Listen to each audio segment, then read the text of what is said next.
name is Dorothy Sears. I'm an associate professor from the Department of Medicine and then the Department of Family Medicine and Public Health. The focus of my research is obesity-related disease preventions. One of our areas of interest for focus is whether people are eating during the nighttime.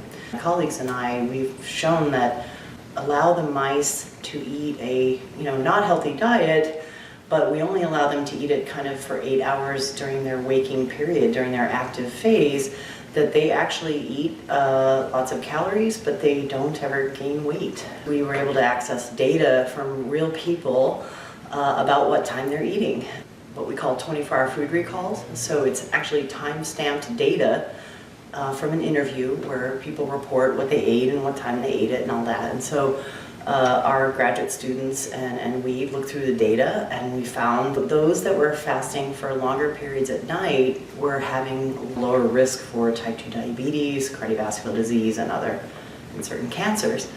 So specifically, we looked at a molecule called hemoglobin A1C, and it's a classic risk marker clinical assessment for diabetes risk.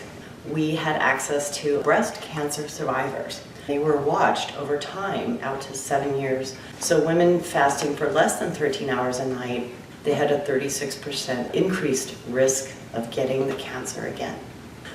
So we've seen associations in these populations, but association doesn't mean causation. So we actually have to do an intervention to test, is prolonged nightly fasting a way to reduce risk?